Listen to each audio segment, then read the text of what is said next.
We use a thing called feature teams. Are you familiar with this idea? No? Yes? No? Guess not.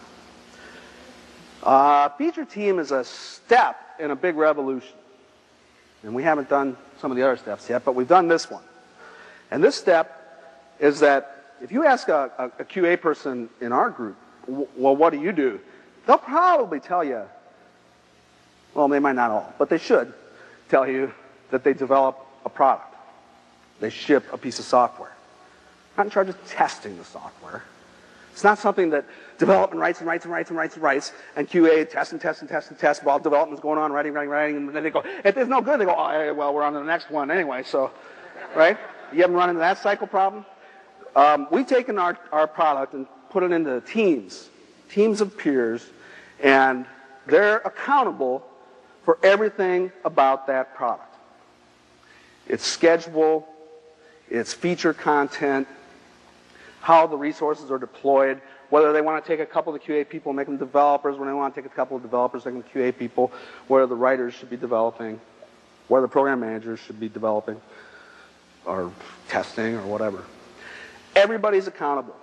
And one of the next questions I always get is, well, what's your ratio? Our ratio is something like this: 6 developers, 3 QA people, to a program manager, to a couple of writers. But that's going to vary, as well as like the granularity of tasks is going to vary, how big and how small you want them. But you want to hold everybody accountable for everything. They're a team, and they should be self-organizing, and they should parse out their work to each other in a way that's most efficient. You want them to bring their heads to work. Because we are, after all, creating intellectual property. And this is something that escapes us a little bit, right? What do you need before you get intellectual property? If I only had a brain. Yeah, you need intellect. So what should the goal be of any organizational effort? It should be to generate ideas, right? You want your ideas on the table. And then the best ideas get into this ecology where they compete with one another for attention and resources. And the team gradually selects more ideas. Now, what do you need to make it possible for people to express ideas? Well, you need freedom of speech, right? There can't be things you can't say. And that's like a big problem. I suspect it's a big problem in many of your clients.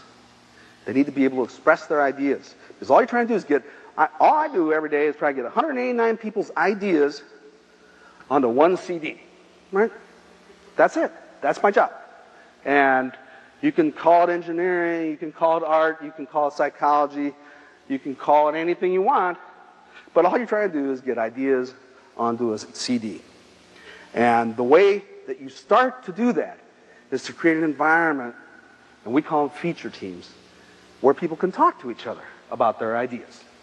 And they have common interests, and they have common experience, and they have high ambitions for one another, and they express their ideas. Recently, we've been devoting more and more resources in our group to the problem of making an environment safe enough so that people would express their very best ideas. Right? People generally won't do that because it's too scary. Right? I won't tell you my best idea. What if you don't like it? That would be, you don't like the best of me. So we're trying to create this environment where people can express ideas and they can find their way onto a CD. Then we have a high degree of intellectual content in our intellectual property. Therefore, we can charge more money, dominate the competition, rule the world, or other Napoleonic desires.